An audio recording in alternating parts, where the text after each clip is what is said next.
Bueno, muy buenas tardes. Muchísimas gracias a los asistentes, a los que estáis aquí acompañándonos esta tarde. Para nosotros, para la Fundación Pons, es un placer organizar una conferencia más de este ciclo de los nuevos paradigmas del arte. Es un ciclo de conferencias que iniciamos ya, es el segundo año, el tercer año ya. Vale. Y en este ciclo de conferencias de este año, la primera la hicimos, hablando de los lenguajes del arte, la hicimos el mes pasado. Os invitamos a la próxima, que será para hablar sobre los nuevos retos del arte actual. Pero bueno, yo creo que hoy tenemos un tema interesantísimo, que es hablar de la inteligencia artificial y la computación cuántica en el mundo del arte, ¿no? O sea, yo creo que todos somos conscientes de la irrupción de las tecnologías en el mundo en el que vivimos, pero bueno, tenemos hoy a nuestros expertos que nos van a hablar de cómo la inteligencia artificial y la computación cuántica está cambiando también la forma de las creaciones artísticas, ¿no? Tanto de la forma de manifestarse, sus procesos, la comunicación, su protección. Bueno, yo creo que son temas que con una hora nos vamos a quedar muy cortos porque de verdad que va a ser un lujo escucharos, pero bueno, intentaremos también con vosotros, que sois un público también muy experto en el tema, bueno, pues abrir un pequeño debate, ¿no? Quiero dar las gracias también a nuestras entidades colaboradoras. Para nosotros es un lujo organizar estas conferencias con la Fundación Ibercaja y también organizarlo con la colaboración de Madrid Foro Empresarial, que contamos con el coordinador de la Mesa de Cultura, que está hoy con nosotros y modera la mesa, que es Fernando Rodríguez Lafuente. Y dar las gracias muy especialmente, como siempre, a Guillermo Fornes, que es nuestro colaborador y experto en arte, que a través de Circular Art Analytics nos ayuda a planificar y organizar este ciclo de conferencias. Bueno, yo quiero aprovechar para, una vez que terminemos, al finalizar la conferencia, hoy tenemos con nosotros el lujo de tener a Víctor López Rúa, que es artista y es el creador de la exposición que tenemos abajo en la planta baja. Entonces, bueno, al terminar tomaremos la copita de vino abajo y podremos contar con la presencia de Víctor, que nos hará una visita guiada. Está con nosotros también la Galería Hispánica, que apoya la exposición del artista de Víctor, con lo cual es un lujo, ha venido de Galicia para poder estar con vosotros y poder luego explicarnos la exposición al finalizar. Y nada más, simplemente os invitamos también a la próxima conferencia del mes que viene, de junio, para hablar de los nuevos retos del arte actual. Y nada, Íñigo, cuando quieras. Muchas gracias. Muchísimas gracias a vosotros siempre en primer lugar por haber acogido esta propuesta, a Guillermo, el factotum de todos estos ciclos que sin él pues no existirían también, por supuesto, y bueno, pues darles también las gracias a todos ustedes. En Fundación Ibercaja pues llevamos ya 3 años de colaboración con Fundación Pons, realizamos 2 ciclos de actividades, este en torno al mundo del arte, que es una vez al año, con 3 mesas redondas, y luego tenemos otro también de movilidad, más específico para temas de movilidad, también en colaboración con Fundación Pons. Y nada, por mi parte, pues dar las gracias a todos nuestros invitados, a Fernando por moderar, y yo creo que el tema es muy interesante y espero que dé mucho de sí. Muchas gracias. Muchas gracias. Vale, bueno, pues muchas gracias. Como siempre, gracias a Ibercaja, gracias a Fundación Pons. Y vamos a dar comienzo a esta mesa redonda, a esta mesa de conversación, en el fondo.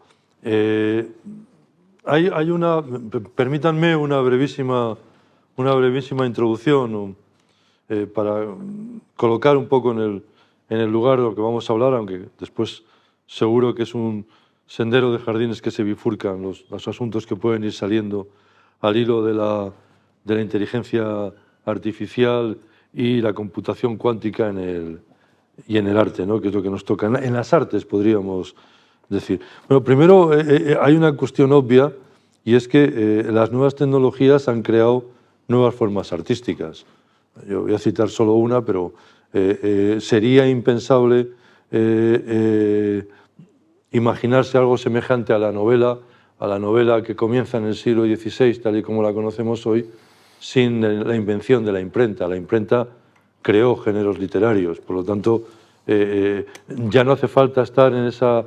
Porque ante la inteligencia artificial estamos volviendo a retomar el viejo dilema que planteó el gran Umberto Eco a finales de los años 60, que ya hace años, sobre apocalípticos e integrados, ¿no?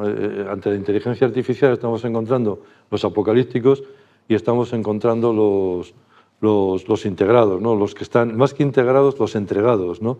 A las nuevas tecnologías. Pero todas esas nuevas formas, claro, llevan también unas oportunidades y unos riesgos, ¿no? Por ejemplo, me van a permitir que después lo centremos, bueno, donde cada uno quiera, en el arte fundamentalmente, que es lo que nos convoca, pero voy a completarlo, si me permiten, desde el punto de vista de la literatura o de la ficción en las letras y en el cine. Bueno, la primera cuestión, más allá de todo ello, es una cuestión clave para cualquier creador. Y la cuestión clave para cualquier creador es, como para los notarios, ya saben que Marcel Duchamp y Dalí eran hijos de notarios y por eso sabían lo que significaba una firma. En fin, entonces, la clave para un creador es su firma, es lo único que tiene. No tiene empresas inmobiliarias, no tiene empresas de telecomunicaciones, no tiene empresa de transportes, lo único que tiene es su firma, es lo que crea, ¿no? Y por lo tanto el derecho de autor, que es moderadamente reciente, si vemos 2000 años de literatura, tal y como lo conocemos hoy, el derecho de autor es del siglo XVIII, principios del siglo, ese copyright que se empezó a poner en los libros, ¿no? Pero el primer asunto es ese de los derechos de autor. Y después está otra bastante cara a los creadores, ¿no?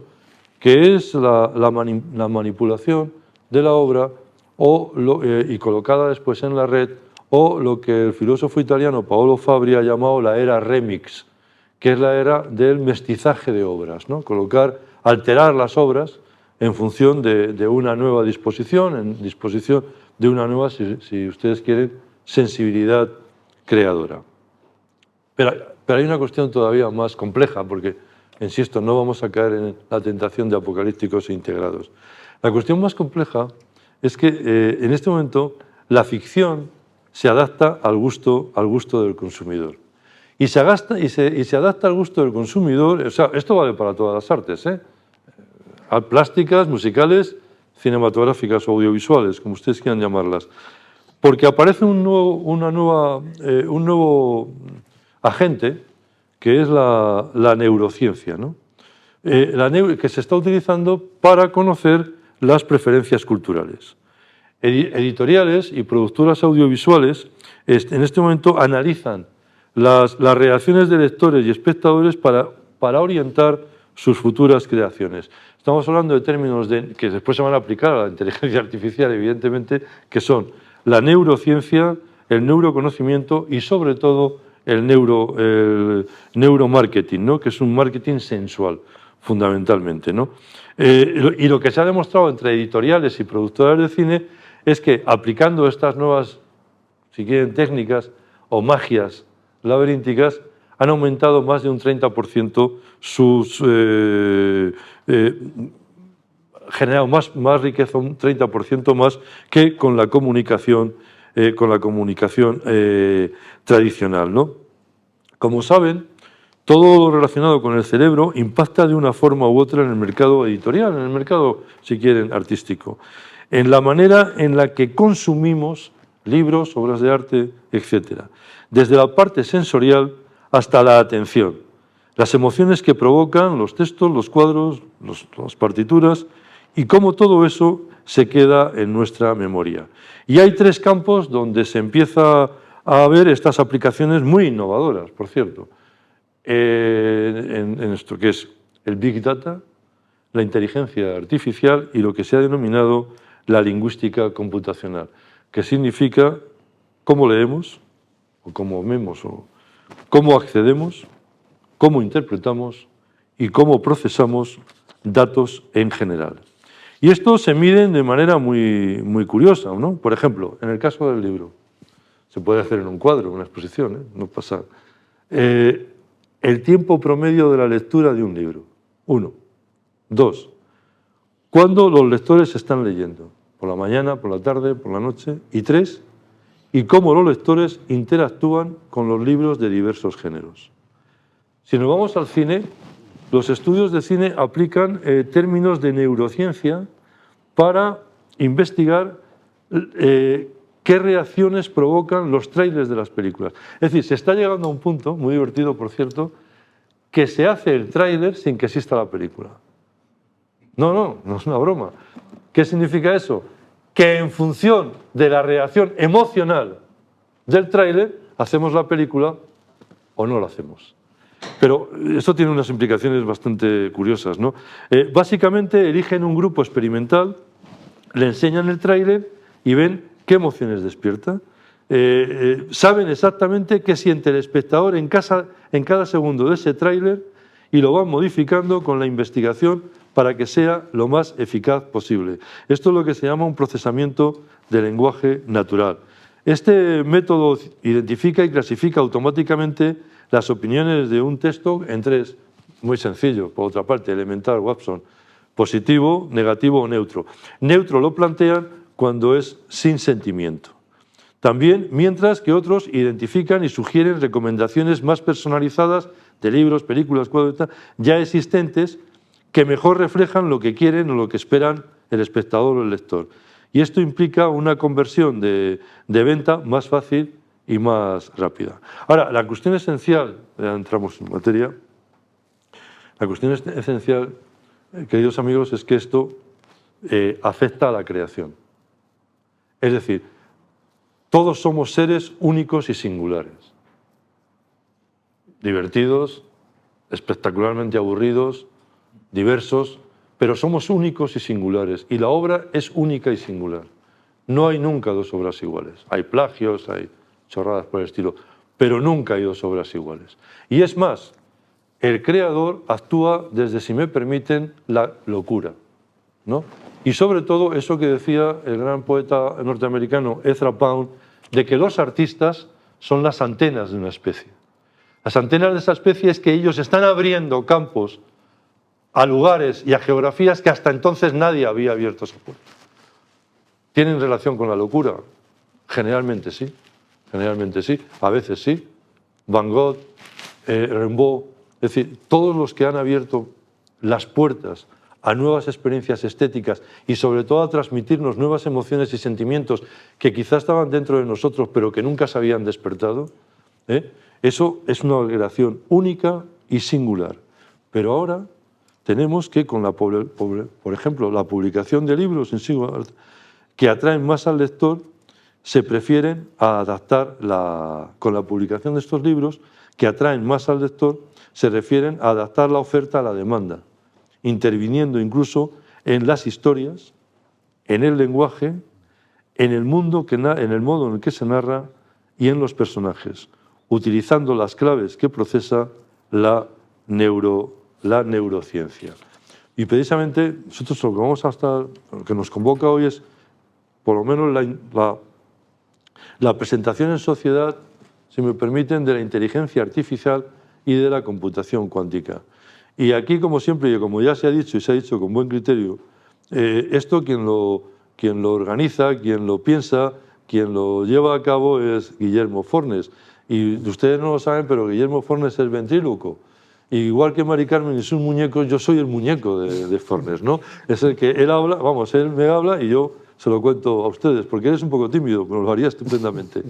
Pero, en fin, no, quiero decir que lo organiza y que es el gran cerebro de todos estos encuentros, que es Guillermo, y además Guillermo, a quien le debo algo mucho más importante, que es que me está dando la enorme oportunidad y a Ibercaja y a la Fundación Pons de conocer a gentes verdaderamente extraordinarias que quizá por mi ámbito de trabajo nunca habría conocido. Y eso para mí es impagable. Bueno, como les decía, lo tienen en la pantalla, nos acompaña Carlos Kuchowski, que es CEO y cofundador de Kecentroid. Nos acompaña también Luis Ignacio Vicente del Olmo, que es consejero estratégico de Pons IP, y nos acompaña también Víctor Manuel Morán Rodríguez, que es CEO de Ubiquity, sí, dedicado a la innovación tecnológica. Yo, si queréis, después de este rollo que os he metido, con perdón, de la inteligencia artificial y que habéis aguantado estoicamente, se lo agradezco, si queréis empezar por donde cada uno quiera y a partir de ahí ya establecemos la conversación. ¿Empiezas tú, Carlos, por ejemplo? Por supuesto. Lo primero, muchísimas gracias. Bueno, y gracias a los tres por estar aquí. Gracias, la Fundación Ibercaja, la Fundación Pons IP y a Guillermo por esta oportunidad de compartir. Pues para mí también, para poner más preguntas a conversación de los temas que has ido abriendo, me parece súper interesante, y me parece muy interesante la última parte que has dicho de antenas, ¿no? Porque la analítica de lo que quiere el usuario, el consumidor, los ojos, se lleva haciendo muchos años, se hace ahora mejor. pero al final cuando la gente se da lo que quiere, luego se aburre y la disrupción que a lo mejor los modelos de inteligencia artificial no prevén es lo que genera luego los éxitos. O sea, que hay un libro muy chulo que me gustó hace años que era Renacimiento Digital, Sí. que comentaban por qué se había abaratado el coste de poder hacer obras literarias, musicales y de cine, y que estaba al alcance de la mano, pero que tú podías repetir sin haber un algoritmo que te dijera un éxito. Te podía prever, pero no te daban lo que llaman también en finanzas los cisnes negros, ¿no? Claro. Entonces, que a veces confundo lo que quiero que va a pasar con lo que creo que va a pasar, que sí que va a haber la inteligencia artificial para abrir también una conversación que va a abaratar a la gente que no tenía mucho nivel de valoración, que también puede ser más market o comida rápida para los sentidos, que eso sí que lo va a hacer automatizado y mucho mejor que la mayoría de la gente. Pero que también me gustaría abrir el debate aquí, cómo la inteligencia artificial, la computación cuántica, nuevas formas de computación, van a aumentar a los artistas, artistas actuales, y luego el segundo punto que puede generar controversia, como también a gente, y pongo un ejemplo que a lo mejor se ve mejor, a la gente que a lo mejor no es artista de formación, pero sí tiene sentimiento artístico, pero no tiene habilidades y no ha permitido ser artista. No sé si a vosotros os gusta cantar, o digo, pues cantar, bueno, ¿os gusta cantar? ¿Sí? Yo, por ejemplo, a mí me encanta cantar, pero no tengo habilidad, pero si tuviera la capacidad de voz, sí que tengo el ritmo. Pues ahora mismo, si me pones un sistema que module mi voz, yo me podría poner delante de gente a entretener o a inspirar, ¿no? Que por supuesto lo tienes que entrenar. Y creo que eso también va a permitir que mucha gente que ahora no tiene una percepción artística, pero no tiene las habilidades, sí que veamos una explosión de nuevos artistas que tienen nuevas herramientas. Y de hoy paso. Luis Ignacio. Bueno, pues buenas tardes a todos. Muchas gracias, Guillermo, Fernando. Es un placer estar con Carlos y con Víctor en esta mesa. También gracias, obviamente, a la Fundación Pons, a Fundación Ibercaja. Yo además he querido cambiar el título porque soy consejero de esta casa, entonces estoy muy orgulloso de estar aquí. Gracias también a Jesús al respecto. Mira, por contar un poco también mi experiencia relacionada con la inteligencia artificial hoy, contaros también en minutos de dónde vengo. O sea, yo estuve 30 años en Telefónica dirigiendo la I+D y fui pues, parte de ese equipo que trajo Internet a España. Incluso los primeros seguramente empezamos a utilizar la inteligencia artificial en un sentido amplio, ¿no? Entonces la inteligencia artificial no es algo nuevo, o sea, se inventó hace ya más de 60 años, que se estaría ya en edad de jubilación, ¿sí? Pero en los últimos 3 o 4 años hay una nueva inteligencia artificial, hasta que llamamos inteligencia artificial generativa, la de ChatGPT, que seguramente han oído todos, que es la que nos está haciendo pues, cambiar un poco nuestro paradigma sobre inteligencia artificial, ¿no? Y ahí, y lo que estamos diciendo, yo creo que ya estamos lejos de que la inteligencia artificial sustituya al humano, que es una de las cuestiones que a veces se plantea en estos ámbitos, mucho más cuando hablamos de actividades creativas, pero esta inteligencia artificial generativa sí es muy eficaz haciendo obras a partir de otras, que es donde empiezan los problemas que estamos planteando. Puede hacer novelas, obras musicales, películas incluso, y ahí surge el primer debate que quería plantear en este foro, que es obviamente una de las empresas de Pons es dedicada a propiedad industrial. Entonces aquí en Economía estamos planteando qué ocurre con mis derechos como creador, si alguien está utilizando una obra a partir de lo mío y hasta qué punto yo puedo ser autor de algo que sale de un algoritmo de inteligencia artificial, que no es obvio, porque yo le pregunto a ChatGPT, quiero un cuadro como Kandinsky, lo que sale no es, según los abogados, no es algo que en principio sea de mi propiedad como tal, no soy el autor de eso. Ese sería el primer debate. El segundo, la relevancia, antes lo hablábamos con Guillermo, de la inteligencia artificial como instrumento. Yo creo que esto todavía, a día de hoy no lo hemos perdido, pero es algo que tenemos que tener siempre presente. O sea, esto va a ir evolucionando. O sea, yo comentaba, después de 30 años dirigiendo la inversión telefónica, no me atrevo a pronosticar qué va a ocurrir dentro de 5 años, pero está claro que veremos algo muy relevante en los próximos años. Y entonces, ahí nosotros, como personas y responsables, ahora incluso se acaba de aprobar el reglamento de inteligencia artificial europeo, está nuestra responsabilidad asociada a la enorme oportunidad, que comentaba Carlos, de que esto sea realmente un instrumento para favorecer pues, el progreso económico, nuestro progreso creativo, y que estamos hablando de arte, y sin que tengan los sesgos adecuados, porque la inteligencia artificial también puede magnificar todas las cosas que no son tan buenas de lo que tenemos nosotros, de cara al plagio o de cara a tener sesgos ideológicamente extraños. Y el tercer punto y último que quería plantear, mira, yo también como amante del arte, y por eso agradezco también que estar aquí, siempre he visto mucha influencia entre lo que son las nuevas tecnologías y el arte. Yo recuerdo, pues remontándonos hace más de 100 años, pues no es casual que coincidieran, por ejemplo, pues la teoría de la relatividad de Einstein y las Señoritas de Aviñón de Picasso, ¿no? Todo coincidió en un mismo tiempo porque está claro que empezamos a tener una percepción de la realidad un poco diferente. Aunque Einstein siempre decía que lo suyo es física y que no le mezclemos con otras cosas. Pero sin embargo, Dalí, antes han mencionado a Dalí, Sí. el hijo del notario, él tenía muy claro que obviamente que su arte estaba muy influido por esa inteligencia artificial. Entonces, cuando vemos cuadros como el que se plantea también en el catálogo de esta presentación, influido por sensaciones, o llega a temas como la inteligencia artificial o los temas cuánticos, especialidad de Carlos, yo sí creo que también nos va a hacer cambiar un poquito la percepción que tenemos de la realidad. Y es algo que se ofrece una vez más una gran oportunidad creativa asociado a eso, pero también es algo que tenemos que gestionar. Lo dejo aquí para la palabra a Víctor. Oye, no está mal. Joder. Yo sí que estaba de notario ahora. Víctor. Buenas tardes, mi nombre es Víctor Morán, soy de una compañía nueva, se llama Ubiquity. Muchas gracias por la invitación, Guillermo, Fundación Pons, Fundación Ibercaja. La verdad, Fernando, estás hablando de la parte de neurociencia, me ha recordado hace bastantes años, yo fui investigador de un área en MIT, se llama computación afectiva, Sí.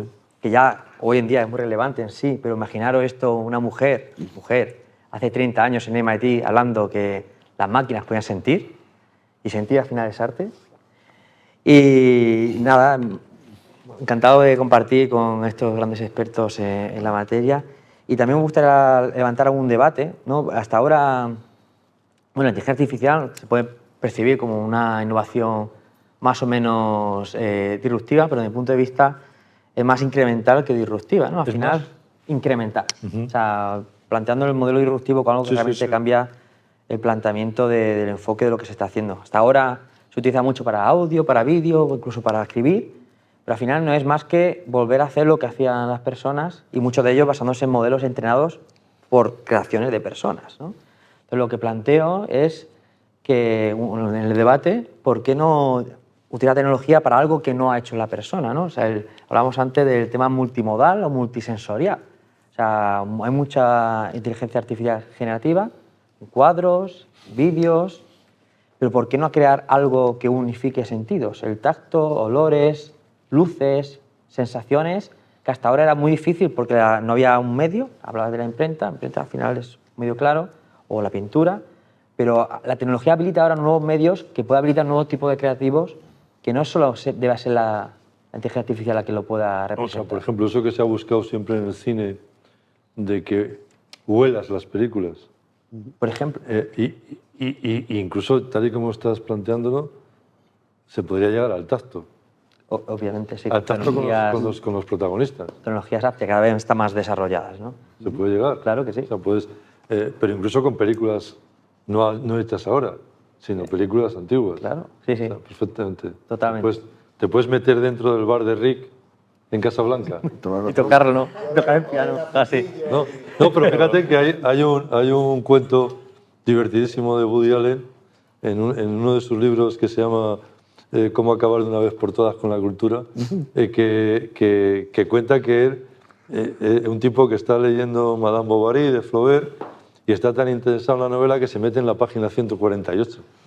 Y entonces Flaubert, o alguien que está leyendo, dice, ¿quién es este tipo que se ha metido en la página 148? Pero Woody Allen lo hace un poco de coña, ¿no? Pero es que la coña al final va a ser realidad, ¿no? Sí, pues no, va en ese sentido, porque... y eso es lo que más o menos se puede llamar incremental, ¿no? Incremental lo veo más, y aquí tengo un experto, Sí. como algo que incrementa las capacidades que había en un momento determinado de una manera un poco distinta. Y disruptivo es cuando crea pues, una técnica nueva o algo totalmente que no existía antes. Depende de cómo se enfoque la inteligencia artificial, pues totalmente es algo muy eficaz, con sus limitaciones también, pero eficaz, pero combinando ciertas tecnologías que ya están en la sociedad, desde mi punto de vista se puede crear, hablando de arte, que son emociones, algo totalmente nuevo que hasta ahora no existía, como cuando la imprenta, otro tipo de herramientas que... No existía el libro. No existía el libro. Las consecuencias del libro, que han durado hasta ayer, prácticamente hasta Internet, ¿no? La gran revolución del siglo XV, es que cambia la vida de todo. No, cambia la sociedad y le da un sentido a eso. Yo no sé si Sí, generalmente, como dice el filósofo italiano Paolo Fabri, es muy difícil ser contemporáneos de nuestro presente, porque no todos estamos en este presente, ¿no? Es decir, hay muy pocos que pillan el presente, ¿no? Entonces, en ese sentido, probablemente cuando aparece la imprenta, hay muy pocos que están pillando la dimensión que ese invento va a tener para la historia de la humanidad. Porque es que bueno, Humberto Eco lo cuenta muy bien en El nombre de la rosa, si recordáis, ¿no? Porque claro, la imprenta lo que va a hacer es que ya no exista ningún Jorge de Burgos que pueda esconder el libro cuarto de Aristóteles para que nadie lo pueda leer. Porque en el momento en que yo lo imprima, lo van a prohibir, lo van a perseguir, lo van a quemar, pero no lo va a parar ni Dios, nunca mejor dicho. Porque aunque sea clandestino, yo te lo voy a pasar a ti, tú se lo vas a pasar a Luis Ignacio, a Carlos y a otra generación, y eso ha creado esa Europa de la Ilustración, esa Europa humanista y esa Europa de la libertad de expresión. Perdona que le interrumpa porque creo que ese punto es súper interesante. Si analizas, la parte del libro era que tenía un coste de creación bastante alto y luego tenías el coste también de intermediación, a quien podía pararlo, ¿no? La distribución. Pero que eran temas físicos que yo tardo tanto en escribir un libro y yo tardo tanto en copiarlo. Y con la imprenta, el coste de reproducirlo baja casi, poniendo términos económicos, a coste marginal cero, que luego tiene las implicaciones culturales, sociales, pero en ese punto de vista, poniendo la información transmitida como arte. Y sigues tú, fíjate solo un detalle, y eso es así. Ya no es que ahora se estén haciendo los libros a la carta, que también, sino que yo, por ejemplo, que he dirigido la revista Occidente, había números que se agotaban, ¿no? Y que era muy complicado volver a imprimirlos porque costaba mucho y porque no sabías si ibas a volver a agotarlos, si no sabías la tirada. Y hoy se pueden imprimir a la carta. Es decir, tengo 50 peticiones y hago solo 50 y el coste es mínimo. Claro, pero digo que ahí tienes el coste que sería de impresión en este caso, que es el físico, que tiene un coste X que se ha abaratado. Y tienes el coste de impresión digital, que es instantáneo porque lo tenemos en el ordenador, ¿no? Pero la parte inmersiva que transmites sería desde vídeo, gafas 3D, inmersión con las, como se llaman las nuevas gafas de Apple, que no recuerdo, Apple Pro o... Sí. Es que tengo una parte inmersiva, pero mi creación es en tiempo real y lo desarrollo. Antes de hacer una creación en tiempo real inmersiva, pues escribir en texto es X, hacer música es más costoso, hacer arte en 2 dimensiones es otro nivel de coste y hacer 3D, mi primer trabajo era haciendo videojuegos, me lo pasaba muy bien, tiene otro coste porque es más complejo hacer. Ahora con las técnicas que tenemos, que parte son modelos, algoritmos, pero el parte es procesamiento, que es uno de los cambios radicales, el coste de hacer creación en 3D es marginal cero. O sea, la puedo hacer instantánea. Antes tenía que tardar para renderizar una imagen hace 20 años, no sé si era Avatar o películas de Titanic, tardaban no sé cuántos ordenadores, N horas o días. Ahora, mucha más complejidad con todos los sentidos que yo quiera, lo puedo hacer instantáneo.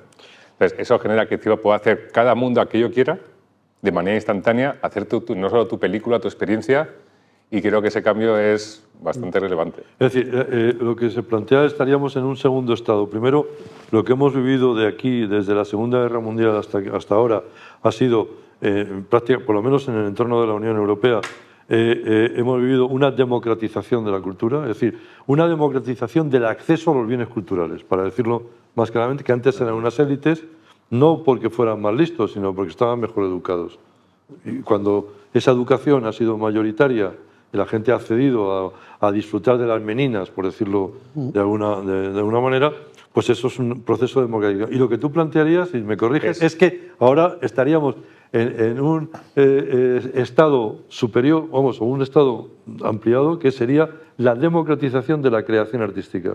La democratización de la creación artística, por un lado, sí, que habría que ver que es artista o no, pero media, que tendríamos la parte excepcional, y con los ejemplos de médicos entendía yo creo que muy bien, pero otra parte que has dicho, que hasta ahora teníamos libros, 2D, Canvas, 3D, ¿vale? Y luego teníamos un movimiento que serían películas, ¿no? Con música, pero si quiero una inmersión, que es que yo me puedo meter en una película, o sea, es que yo me puedo meter en la película de Casablanca y hacer la mía y ser un personaje. Y eso que antes no era posible porque tenía un coste de procesamiento de creación, ya no solo la idea, sino la creación, puede ser instantánea. Entonces, cada uno tiene su película de Casablanca y es parte del personaje. O me puedo meter en cualquier mundo, me puedo hacer un mundo para mí, que eso es un cambio radical porque hasta ahora no se podía, que era un coste de computar información. Eso tiene un riesgo, ¿eh? No sé si lo estáis pillando, pero el riesgo es alucinante, que es la individualización de la vida. Sí, totalmente de acuerdo. Porque claro, el cine lo que nos hacía, y nos lo estamos cargando, y hemos ido todos al cine, llegó a las salas, ¿no? es que esa maravilla de que al mismo tiempo que compartías con mucha gente la misma película, pero estabas tú solo en la silla, y después salías del cine y te ibas a tomar algo para hablar de la película, con lo cual compartías. Sí, aquí es muy interesante, pero muy complejo, Carlos, ¿eh? Porque aquí lo que estás planteando es que la experiencia es algo, ¿cómo decirte? Es una especie de solipsismo, por no decir otro término que estéis pensando en él, pero que es muy ordinario y somos gente educada, pero que es un solipsismo de que, y perdón por el refrán, yo me lo creo y yo me lo como. Sí. Yo me lo creo y me lo como. Y eso se carga el concepto social del arte, ¿eh? O sea, pero en ese sentido, claro. no, aquí estamos para discutir. Sí, ¿eh? O no. sea que Me quedo con dos ideas. Aquí que no se corte nadie. Antes hablaba Víctor de la innovación incremental y disruptiva, y aquí tengo un poco de las dos, que también es el momento peculiar. O sea, yo por un lado, como innovación incremental, y ahora estoy hablando también de los libros. Me acuerdo esta mañana, a las 8 de la mañana, pasaba justo por la Casa del Libro en la Gran Vía y estaban entrando cajas y cajas de libros, ¿no? Y cuando sea la Feria del Libro dentro de 3 semanas, la volvemos a ver llena. Es decir, o sea, no se ha perdido obviamente el hábito de leer en papel como concepto y estamos planteando. Entonces, estas nuevas formas que estamos planteando de inmersivas y estas nuevas formas de experiencias que estamos comentando acaban siendo eso, algo que sobrevive sobre lo que estamos planteando, ¿no? Y entonces, claro, y yendo más allá de esa inversión, de hecho este señor y yo cumplimos en un libro sobre el metaverso, que es un concepto peculiar cuando hablamos artísticamente, incluso yendo más allá de esas experiencias solitarias que planteas, es que podemos llegar a perder el concepto de la realidad también, y es otra cuestión que cuando hablamos de arte me parece muy relevante. Eso, Luis Ignacio, ya lo hemos perdido. No, tranquilo. Desarrolla. No, lo desarrollo inmediatamente. Finales del 19, Nietzsche plantea muy bien que no existe una realidad, sino que existe la interpretación de la realidad. Claro. Que ha venido ya con Goya, y sobre todo con el Goya de las pinturas negras, cuando lo que plantea dice, no, yo no tengo que dibujar lo que veo, tengo que dibujar lo que siento.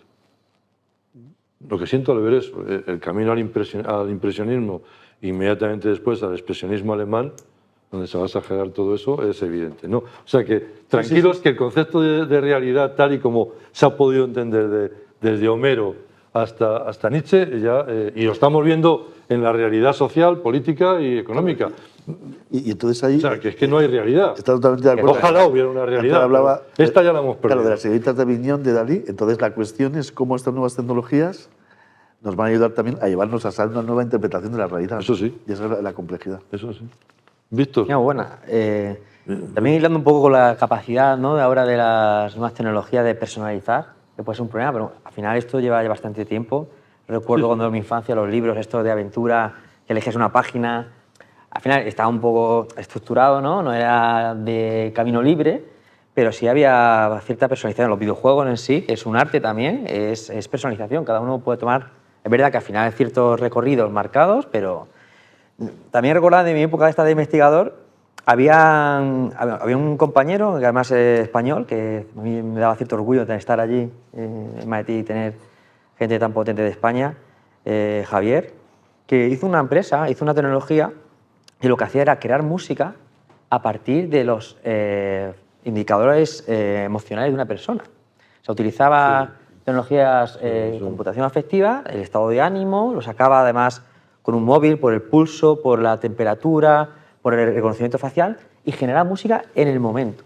Entonces, también relacionado con el tema de propiedad intelectual, también relacionado con la capacidad de personalización, es verdad que se pierde mucho lo de poder luego socializar la interpretación del arte, pero siempre ha estado ahí. No sé, lo dejo ahí en el aire para... ¿Siempre ha estado? En la personalización No. de la creación. El punto diferente que tú has dicho es, A ver. y si vamos solo a las gafas, en una parte inmersiva total es, seguro que habéis visto todo en prensa, Neuralink de Elon Musk, Sí. que se ha apuntado que hay más proyectos, Hay más, sí. pero al final yo no tengo que tener una experiencia de que en una sala de cine echen un olor o me muevan. Es que si me pinchan van a hacer que yo sienta lo que Ya. quieran que sienta o lo que yo quiera sentir, ¿no? O que yo pienso que quiero y otros deciden. Pero que ahí es donde entra la parte de computación cuántica. Eso No sería posible si no tenemos un límite de procesamiento, que es lo que tenemos ahora, porque la información parece que es etérea, pero la información es todo cuantificable y tiene energía. Claro, claro. Entonces, que el problema que ahora es que la capacidad que teníamos actual de procesar esa información era limitada, con lo cual no podíamos hacer esa inmersión absoluta, porque no podíamos ni analizar las ondas de nuestro cerebro ni transmitirla de manera adecuada. Y ahora eso se está abriendo en dos caminos. Uno, que la inteligencia artificial generativa no solo está acelerando la parte del arte, sino que está acelerando cualquier proceso creativo que se puede considerar ciencia, que también tiene mucho arte. Sí, sí, hombre.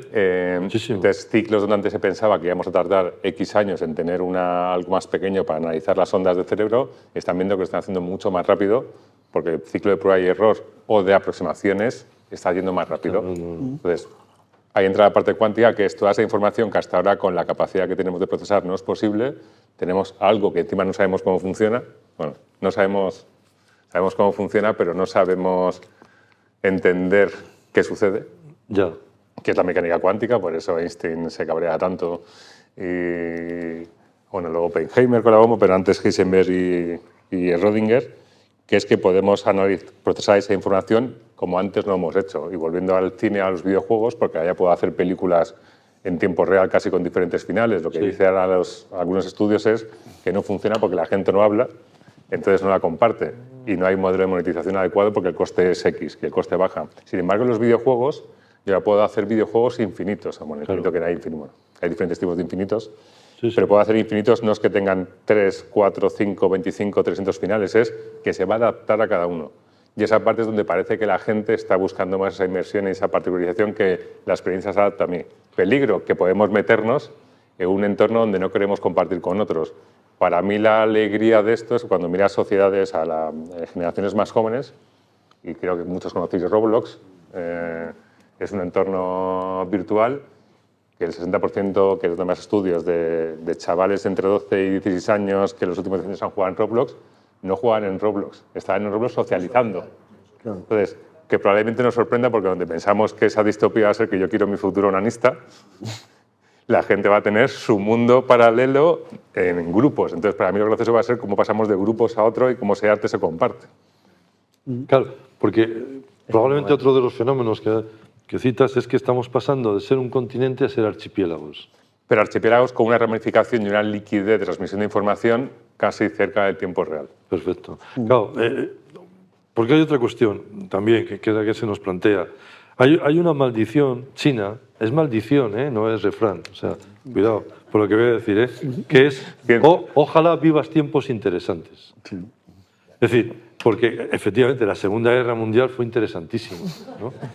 Pero que la viva otro, ¿no? Sí. Yo puestos a elegir... La cuenta. Pero, y yo creo que en este momento, no por las guerras y todo esto, sino por los cambios tan profundos que se están produciendo en la sociedad, estamos viviendo tiempos interesantes.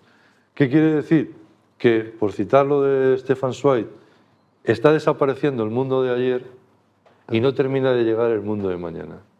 Y entonces, claro, permitidme el término, es una putada tener que vivir ese tiempo en el que no se ha consolidado. Ahora, si os fijáis, todos los principios de siglo han sido iguales. Todos.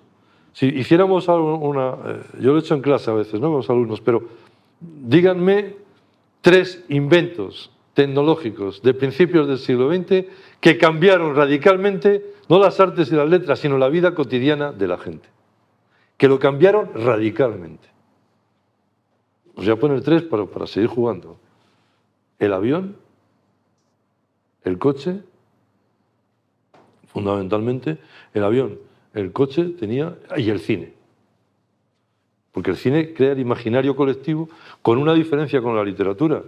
Que si tú lees La Regenta, tú te imaginas, tú tienes como lector una imagen de Anita Ozores. Pero si La Regenta no la ponen en el cine, todos tenemos la misma imagen de Anita Ozores.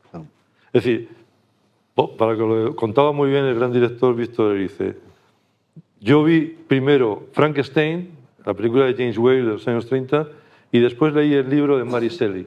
Y para mí siempre Frankenstein era Boris Karloff, ¿no? Es decir, esto es algo que puede estar funcionando, ¿no? ¿Ibas a decir? Sí, no, pero yo dejo también a Luis Ignacio. No, pero yo tenía... hay otra cuestión para Luis Ignacio, pero... Claro, son herramientas, ¿no?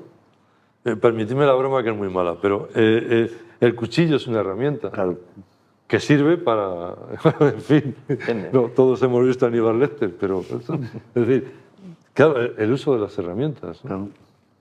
Esa es la clave, y eso sugiere un uso ético. Y eso, ahí sí, como tú bien decías, si existiera la realidad sería maravilloso, porque ese uso ético sería, digamos, universal. Pero claro, como existen diferentes interpretaciones de la realidad y lo estamos viendo con las elecciones catalanas, pues entonces, claro, vete tú a saber la interpretación que podemos dar del cuchillo. Sí. Y sobre todo, cuál es la más ética. Claro, y totalmente ¿No? de acuerdo. O sea, Te lo dejo. No, o sea, por un lado, antes de hablar de los inventos también del principio de siglo, pues se puede decir, o sea, la energía atómica tuvo unos primeros usos peculiares. Sí, yo quería citarla. Y la electricidad, pues la silla eléctrica fue una de las primeras cosas para las que a alguien se le ocurrió que servía, ¿no? Sin ir más lejos. Y entonces, claro, ahí obviamente estas herramientas, incluso de lo que estamos hablando ahora, como es tan potente, obviamente se puede magnificar el efecto en un sentido o en otro, ¿no? Y por eso, además, yo siempre, digamos, esa amenaza, pero también la oportunidad. Y es ese equilibrio donde nos movemos. Y Niaku lo estás comentando en estos miembros, los dos tipos interesantes. La dificultad es ese pequeño corredor, también como dice hace un poco de profesores del MIT, en el cual nos movemos, porque al final, como dices, como el concepto de la realidad no es obvio, tampoco es el de la ética. Entonces hemos estado ahora casi durante 2 años discutiendo cuál era el reglamento de inteligencia artificial en Europa. Obviamente había intereses comerciales, no lo digo, pero justo estos pequeños matices es donde han llevado fundamentalmente las discusiones, que también nosotros tenemos amigos que han estado ahí en primera línea y con los que hemos ido compartir. Entonces, esos conceptos como... O sea, obviamente, cuando hablamos de sesgos, porque aquí el problema es que cuando yo desarrollo un algoritmo de inteligencia artificial o cuántico, recuerdo en Telefónica eran fantásticos desarrollando algoritmos para jóvenes de 30 años que eran los que hacían, pero no para sus madres, que no entendían muy bien lo que estaban haciendo, ¿no? Pero entonces, esa ética tiene que estar desde el diseño, que es un concepto peculiar, ¿no? Porque en el momento en que ya lo estoy llevando al mercado, desde el origen y de la concepción, ¿no? Y es algo que no es obvio, porque tú y yo podemos tener un concepto diferente de ética, obviamente, y mucho más si hablamos en un mundo multicultural. No, y los sesgos, además, que tienen naturaleza política, religiosa, nacional a veces. Es decir, en la revista de Occidente hicimos un número dedicado a inteligencia artificial y los sesgos sobre la mujer eran impresionantes, ¿eh? Y, por ejemplo, los sesgos para pasar los aeropuertos. Que te podías encontrar que había cantidad de equívocos por quién había diseñado, que eran fundamentalmente anglosajones blancos. Claro. ¿No? Y entonces había un mare magnum de líos con el sesgo de la inteligencia artificial. ¿No? En 20 segundos, porque hubo un experimento también de MIT, que este señor y yo vamos a estar en MIT también dentro de 3 semanas, estaremos por ahí en Harvard. Pues mira, era un ejercicio que me pareció muy interesante, además relacionado con el mundo artístico, que era simplemente era una serie de fotógrafos que fotografiaban a una persona. Entonces, simplemente el sesgo era que le decía, mira, ahora vas a fotografiar un asesino o vas a fotografiar una persona que tiene una gran fortuna. Pues las fotografías eran diferentes, porque el sesgo que tenía ese profesional de la fotografía, de esa información previa, hacía que incluso las poses que provocaran diferentes, ¿no? O sea, hasta en una creación artística tan obvia como una fotografía, obviamente tiene sesgos por la preinformación que tiene la persona. Una pregunta para los tres. Oye, y si hace falta que me gritáis y me voy. Pero, ¿se podría plantear alguna relación entre estas nuevas tecnologías o esta formidable desde el punto de vista de lo que puede llegar a los ciudadanos con la polarización y el populismo político? ¿Cómo se relacionaron, por ejemplo, las vanguardias estéticas de principios del siglo XX con los totalitarismos? Por los movimientos de masas. O sea, para mí más que no se relacione, porque creo que la polarización viene fuera de la capacidad de transmitir información. Digo la utilización de la inteligencia para polarizar. La utilización es una herramienta que es total, pero que también ha pasado antes cuando había periódicos, ¿no? Cuando la gente dice que estamos inmersos en el móvil, ves las imágenes de 1920 y veías a la gente esperando en el autobús encerrado en su periódico así de grande, ¿no? Y dices, es lo mismo que estar así. Lo que pasa con la polarización es que ahora mismo te puedo dar la dopamina que yo quiera cada uno. Y que eso unido, que encima tenemos no solo dentro de un país, que no son solo realidades, exacto, que antes era la biblioteca que podía acceder, ahora tenemos internet diferentes. Desde Europa no se ve tan claro cuando te vas a otros países que dices el internet que tienen otras regiones totalmente diferente. Y encima yo puedo manipular lo que ve cada uno para que quiera pensar o quiera que piense o que se aproxime a lo que yo considere.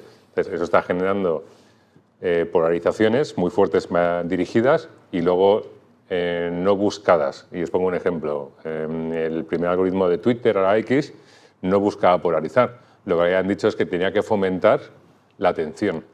Porque era la economía de atención, que cuando más atención tengo más marketing, más anuncios y publico. Y el algoritmo que os había planteado vio que polarizar la atención, que no era lo que habían planteado, tenía que polarizar, para aumentar. O sea, que no fue quiero aumentarla, o sea, quiero hacer un algoritmo que genere polarización para que compre más cosas, no. Quiero más atención y eso genero solito. Es más complicado. No, que es como sistemas químicos. Los sistemas físicos tienden a un estado de equilibrio. Pues parece que cuando busco atención y busco a la gente, consigo separar en un entorno digital. Sí, sí. Víctor. No, muy interesante. Hasta ahora, yo creo que la sociedad entendía la realidad en base a lo que los medios de comunicación principalmente le daban en cuanto a Sin duda. lo que sucedía, ¿no? Sin duda. Y nos basamos en ciertas realidades que hasta ahora eran, pues, eran inmutables, que eran pues, los vídeos, pues, aparecía una persona y si hablaba, la reconocías, un perfil político, una persona conocida, pues si salía de su boca, asumías que era real, ¿no? Ahora yo creo que estamos envueltos en una nebulosa que es muy difícil percibir y interpretar qué es realmente real o cierto de lo que estamos viendo, escuchando y sintiendo, ¿no? Entonces, dependiendo de quién, como cuando hablabas de herramientas, como hablabas de la bomba atómica o el cuchillo, pues depende de quién tenga el control de la herramienta, pues podemos polarizar, incluso podemos hacer más daño que simplemente polarizar. Entonces vamos a la siguiente fase. Encuentros en la siguiente fase. La siguiente fase es hasta qué punto el diseño de la máquina, para decirlo así, está hecho por humanos en principio, pero hasta qué punto en un momento dado podemos no saber ya quiénes somos humanos y quiénes no. No lo digo en broma. Sí, no. El caso de... Voy a poner dos casos cinematográficos, ¿no? Pero es curioso que sea en el año 1969 cuando un tipo rueda una película en la que se está planteando ya la inteligencia artificial frente al ser humano, que es 2001. Claro. HAL se rebela contra el piloto y no le quiere hacer caso. La siguiente es la de Philip K. Dick, para la película de Ridley Scott, evidentemente Blade Runner, ¿no? Donde el replicante es tan perfecto que ya se nos han ido de las manos y se han ido por su cuenta. Y no los podemos controlar y tenemos que buscar unos detectives extraordinarios para poder saber quién es el humano y quién no es el humano dentro de todo esto. Es probable que a lo mejor llegue un punto en que ya no nos dé lo mismo. Tal y como estamos, tampoco creas que tener un replicante o tener, no voy a decir quién, pero en fin, está en la mente de todos, no hace falta repetirlo, ¿no? Pero no se os planteo esto, ¿no? Porque Luis... No, siempre muy buena puntualización. Mira, cuando el propio concepto de inteligencia artificial, que antes comentaba que tiene 60 años, pero mira, hace 80 claro. empezamos con un concepto de la máquina de Turing, que llamábamos, que era algo, desde el punto de vista teórico, que era justo cuando al interaccionar con una máquina no distingo si es una máquina o una persona, que era el objetivo que teníamos como tal, ¿no? En la segunda reflexión, precisamente con Odisea Espacial 2001, que lo pongo también mucho ejemplo en mis clases, claro, mira, ahí la clave fundamental era que la propia máquina llegaba a replantear la pregunta, ¿no? A poner en duda lo que estamos comentando ahora mismo. Los algoritmos que desarrollamos reaccionan ahí de manera reactiva con ese bucle, pues de manera infinita, para ir mejorando el propio algoritmo. O sea, el propio algoritmo se va entrenando y utilizamos mucho la palabra entrenamiento para ir mejorando, pero nunca repregunta, ¿no? Nunca se plantea si la primera pregunta que hacíamos era la adecuada, ¿no? Y entonces ahí, claro, volviendo a lo que estabas comentando al principio con Víctor y Carlos, claro, yo sí creo que con estos efectos, al final, sí estamos magnificando la polarización, que lo estamos comentando, porque los algoritmos que generamos, o que generan las grandes empresas de Internet, están creados también para provocar el uso, la fidelización, que lo estamos comentando. Entonces, al final, la mejor manera de provocar que algo a ti te retenga y te guste, pues es dándote contenidos atractivos para ti. Y entonces acabas en esa percepción de la realidad que comentaba Víctor. Hoy en día, cuando entras en Google o en cualquier aplicación, solo ves, tienes independentista catalán, solo ves noticias de independentismo catalán. Y entonces dices, bueno, es que estamos aquí, no sé. Sí, tu cámara de resonancia que te busca el algoritmo. No, pues perdón. Sí, no, y en ese sentido, o sea, no es obvio lo que estáis comentando, y volvemos al tema de realidad, que es un tema interesante de la charla de hoy, que es que, como decías, es que yo tengo esa percepción de lo que es realidad como algo objetivo, si volviera a Nietzsche, es eso, ¿no? Son esas noticias que estoy recibiendo, pero es una visión muy, muy parcial, a menos de las noticias objetivas que están desarrollando en un momento determinado. Para poner ejemplo, sin irnos a la inteligencia artificial, el perfil del tipo de lector según el periódico. Porque te estás dando cuenta que mucha gente se compra ese periódico, el que sea, Sí. pero para inyectarse por la mañana en vena Sí, lo que quiere que le digan. Sí, pero- No lo que está pasando. Claro, pero todavía Sino- podría pensarme comprar el otro para conocer al enemigo. Mira, hoy al kiosquero le Bueno, quiero. eso ya es de nota. Eso ya Pero requiere una sensibilidad especial que no sé si estamos en este momento en ello, ¿no? No, pero había también otra. Bueno, hay una cuestión muy importante que luego. Pero preguntas muy. Que ya los hemos hablado, pero el arte de las máquinas y la reproducción de la sensibilidad humana, Carlos, por ejemplo. O sea, cuando hablabas antes un poco si íbamos a poder confundir o distinguir entre un humano y una máquina, yo creo que no. Bueno, no creo, que Ya, seguro que no. Y un punto que también a la gente no técnica cuesta, que es un punto aparte de inteligencia artificial, uno de los primeros intentos de inteligencia artificial es voy a poner reglas a un sistema. Claro. Como yo he extraído las reglas de comportamiento humano de un sistema biológico mecánico y con eso quiero que la máquina aprenda. Ya han hecho que no funcionaba, no escalaba. Y todos os acordáis cómo se traducía en Google hace 8 años, que era malísimo. El cambio actual es, yo no le estoy poniendo instrucciones a la máquina, yo estoy modelando algo parecido a cómo funciona el cerebro. Ya. Y le doy mucha capacidad de cómputo. Y con eso le doy mucha fuente de información previa. Y en lugar de tener que aprender X años, 3 generaciones, lo puedo aprender en segundos o en horas. Y dices, ¿eso se parece, es muy diferente a cómo funciona un humano o no? Que ya entraríamos en conceptos de, pues no está nada diferente, Ya. y ahora entraríamos en alma, que es que el alma que tenemos cada uno, lo que consideremos que es alma, discusión infinita también. Exacto. Entonces, con eso en la cabeza, para mí, te pasan 2 preguntas. Eso que estamos diciendo que puede generar conocimiento y autonomía, ¿puede ser artista? Pues desde el punto de vista probablemente sí. Se podría, por ejemplo, plantear lo mismo que las reglas de la robótica de Asimov, que son extraordinarias. ¿Se puede aplicar para la inteligencia artificial? ¿Habéis estado haciendo eso en la Unión Europea ahora o Hombre, más o menos? En línea con lo que estás comentando, o sea, por ejemplo, ahora mismo hay una regla que todavía no hemos pasado, en el cual, y aplicando casi reglas de robótica de Asimov, que es una máquina nunca puede ser un creador. Es algo en este momento, y de hecho hay intentos de, Es en propiedad de intelectual. abogados de prestigio que están planteando, porque dicen, mira, es que esto es obra ya del algoritmo, que entonces, al menos incluso a nivel empresarial, tengo que decir que el propietario, o el autor, el creador, el autor de esa obra de cualquier tipo es la máquina. Bueno, pues eso cuando se está presentando solo en un caso específico en Australia, pero no se está admitiendo como tal. Pero ese es un debate que hay. Incluso se acaba planteando lo mismo que ahora tenemos personas jurídicas y físicas, algo así como la persona Inteligencia artificial. Inteligencia artificial, que tenga incluso sus propios derechos, ¿no? Estamos debatiendo llegando hasta ese punto. A día de hoy todavía no estamos ahí, pero sí es cierto que habrá que tener reglas muy claras, y la primera en este momento es tenemos que dar prevalencia al humano, y entonces la inteligencia artificial no puede crear y obviamente no puede ir en contra de las personas humanas. Y otra que está realmente en el reglamento de inteligencia artificial que hemos estado debatiendo en Bruselas es, obviamente, siempre tiene que haber una manipulación humana detrás, ¿no? Incluso en algo tan complejo ahora mismo como los drones de la maldita guerra de Rusia y Ucrania, De Rusia y Ucrania, pues sí. no se tendría que permitir, en un momento determinado, según estas normas, que en la guerra no siempre se cumplen, que al final las decisiones que se tomen en un dron sean tan automáticas que puedas matar personas porque hay una percepción de la inteligencia artificial de que hay un enemigo. Una inteligencia artificial podría prever en un coche que no lleva conductor y se va a producir un accidente los pormenores y los pormayores de las víctimas. Es decir, atropello a esta persona porque solo le voy a romper las piernas, pero evito que se maten los dos que van dentro. Hay un par de estudios muy interesantes sobre eso. Uno que es que ponen en un coche al que lo hace muy dramático.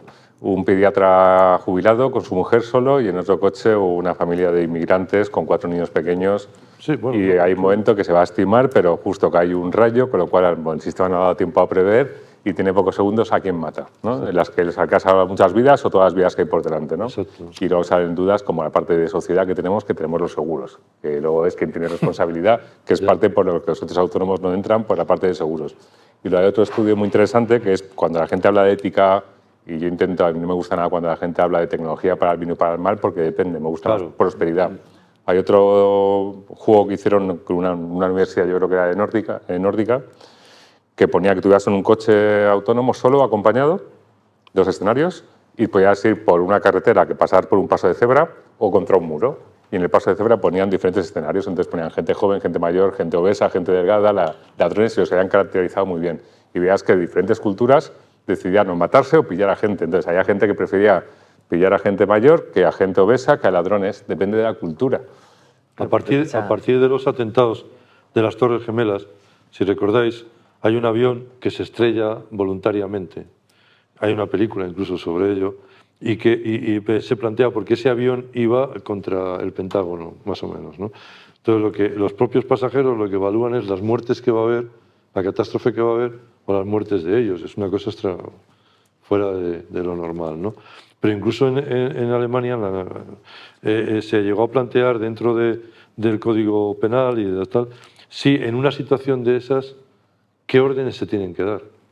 Claro, pero volvemos para atrás, que hay muchos libros muy chulos, que es que la ciencia ficción de los 70 y los 80 es súper rica, y sobre todo de serie B, que dice, si para ese escenario de toma de decisiones es mejor un humano con sus sesgos o un sistema inteligente. Exacto, ese es el dilema. Claro, pero ahí, si me Luis. permites, claro, yo también en los últimos años he sido responsable de innovación de ASTI, que era una empresa de Burgos, de mi tierra, que es, la gente no lo sabe, pero el mayor productor de vehículos autónomos de Europa, que está ahí en Burgos. Ah, sí, eso sí lo sé. Y entonces, con esa responsabilidad, si os puedo decir que la tecnología existe para los vehículos autónomos nivel 5, es a lo máximo, pero hoy en día no tenemos la calle llena de vehículos autónomos precisamente por estos debates, ¿no? Debates de al final quién es el responsable de cada cosa.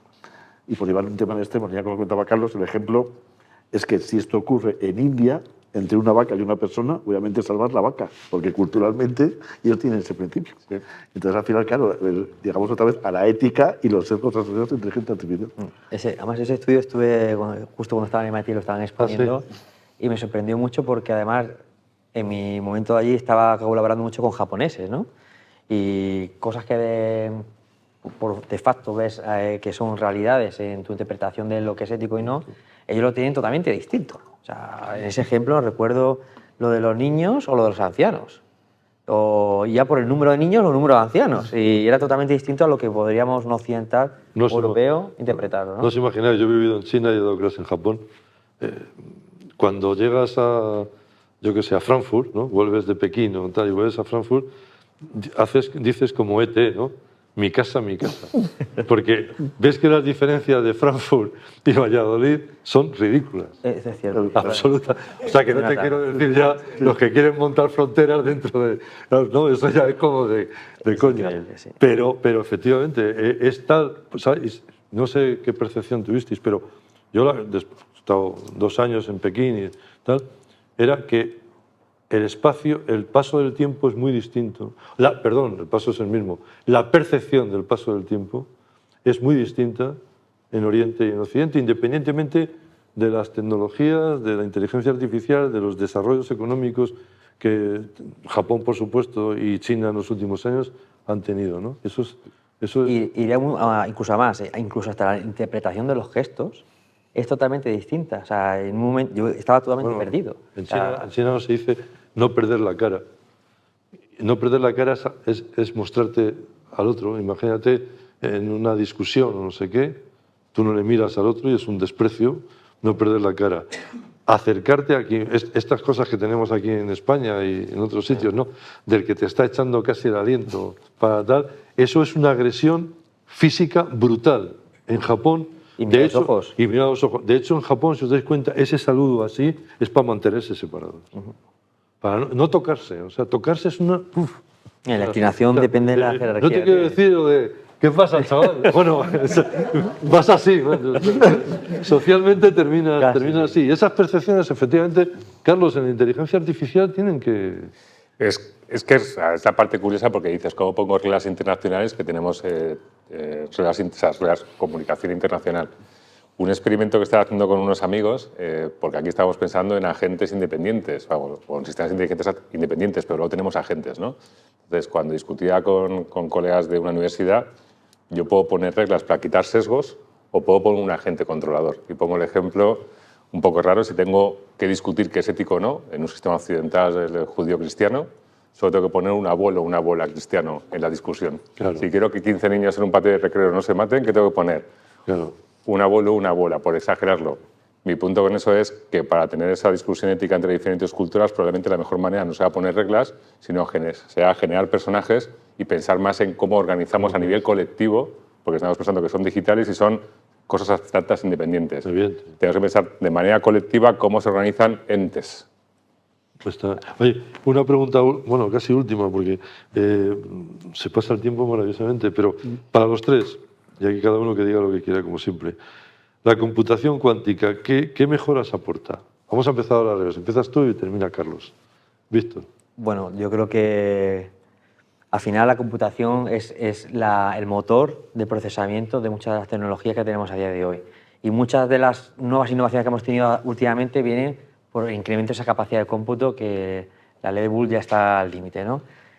Parece que se nos abre una ventana de cosas, creo que casi inimaginables, que podíamos hacer. Sin duda. Porque no sabemos hasta el límite que pueda llegar esta computación cuántica, pero no solamente en cuanto al incremento, sino incluso a la manera de interpretar esos resultados, que no son ya sí o no, sino son, bueno, medio grises, ¿no? Sí. Y creo que, evidentemente, en técnica de inteligencia artificial, en cuanto a la percepción o la creación, Claro. va a haber un salto, pero va a haber cosas que yo creo que ni siquiera están actualmente... Muy ni siquiera interesante en la- eso de la cuestión de interpretar, porque ahora al hilo de lo que estáis diciendo, y estaba pensando continuamente en lo de la polarización, te das cuenta que en la medida en que una sociedad es más desarrollada, más rica y más compleja, los que tienen que dar soluciones a esas realidades tan complejas, lo que buscan es la simplicidad del populismo. Claro. Es decir, ofrecer, el populismo se define muy claramente, es ofrecer soluciones fáciles a problemas complejos, ¿no? Amigos Y y entonces, enemigos. y tú lo has señalado también, o sea, a ver, tú, tu interpretación también de la... Sí, o sea, yo creo que hay cuestiones que ahora mismo no podemos solucionar con la computación tradicional, y obviamente la cuántica va a traer, pero eso también tiene, una vez más, un reto, como estamos hablando, porque, por ejemplo, toda la criptografía que existe en el mundo se basa en hacer una cosa que es la factorización de números primos, que es una cosa, o sea, y un número primo es el que es divisible solo por sí mismo y por uno, y entonces eso es lo que permite en este momento que todas las conversaciones que hacemos a través de Internet o con nuestro teléfono móvil pues sean privadas. Claro.